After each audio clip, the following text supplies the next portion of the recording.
सालों पहले की बात है जब राजा एक दूसरे को पैगाम के साथ ही कुछ पहेलियां भी भेजा करते थे। ऐसे ही किसी एक राजा का दूत सर्दियों के मौसम में एक दिन मुगल साम्राज्य के बादशाह अकबर के दरबार में पहुंचा। वो अपने साथ पहेली के रूप में पिंजरे में कैद एक नकली शेर लेकर गया था। राजा ने पहेली के साथ एक पैगाम भी भेजा था। पैगाम में लिखा था कि क्या मुगल राज्य में कोई ऐसा बुद्धिमान है जो पिंजरे और शेर को छुए बिना शेर को बाहर निकाल सके। अब मुगल सम्राट अकबर सोच में पड़ गए कि आखिर शेर और पिंजरे को हाथ लगाए बिना भला शेर को कैसे बाहर निकाला जा सकता है।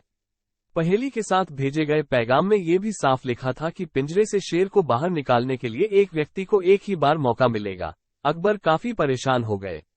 उन्हें लगा कि यह तो बहुत मुश्किल है और अगर शेर को पिंजरे से बाहर नहीं निकाल पाए तो मुगल राज्य की काफी बदनामी भी होगी।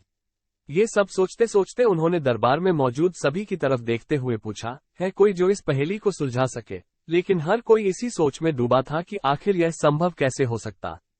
अकबर के पूछने पर जब किसी ने जवाब नहीं दिया तो उन्हें अपने वजीर बीरबल की याद आने लगी, जो सभा में मौजूद नहीं थे। उन्होंने तुरंत दरबान को भेजकर बीरबल को दरबार में हाजिर होने का आदेश भिजवाया, लेकिन अफसोस बीरबल किसी सरकारी काम से राज्य से बाहर गए हुए थे। रात भर अकबर इसी सोच में डूबे रहे कि आखिर पहेली को कैसे सुलझाया जाए। दूसरे दिन फिर दरबार लगा, लेकिन बीरबल की कुर्सी खाली देखकर अकबर उदास हो गए।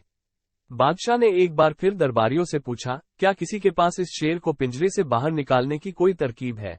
इतने में एक दरबान अकबर के सामने आया और उसने शेर को पिंजरे से निकालने की कोशिश की, लेकिन वो नाकामयाब रहा।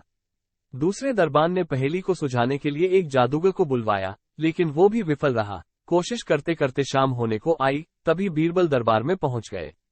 अकबर को परेशान देखकर बीरबल ने पूछा, क्या बात है सम्राट, आप इतने परेशान क्यों हैं? बादशाह ने तुरंत शेर से जुड़ी पहेली के बारे में बीरबल को सब कुछ बताया। अकबर ने बीरबल से पूछा, क्या तुम इस शेर को पिंजरे से बाहर निकाल सकते हो? बीरबल ने कहा, हाँ, मैं कोशिश कर सकता हूँ। अकबर बहुत खुश हुए, क्योंकि मुगल साम्राज्य में बीरबल के जैसा बुद्धिमान और चतुर दूसरा कोई नहीं था। शेर को पिंजरे से बाहर निकालने के लिए बीरबल ने अकबर से कहा कि उन्हें 2 सुलगती हुई लोहे की छड़ व सरिये की आवश्यकता है। शहंशाह ने तुरंत इसकी व्यवस्था करने को कहा। जैसे ही बीरबल को लोहे की छड़ मिली तो उन्होंने पिंजरे को छुए बिना छड़ को अंदर पहुंचाकर उसे नकली शेर पर रख दिया।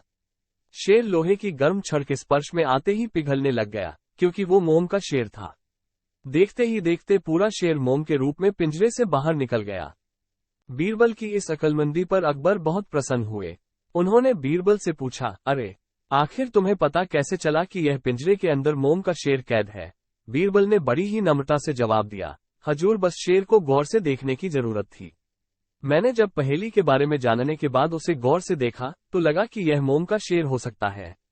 साथ ही राजा ने यह भी नहीं बताया था कि शेर को कैसे बाहर निकालना है, तो मैंने उसे पिघलाकर बाहर निकाल दिया। इधर दरबार में बीरबल की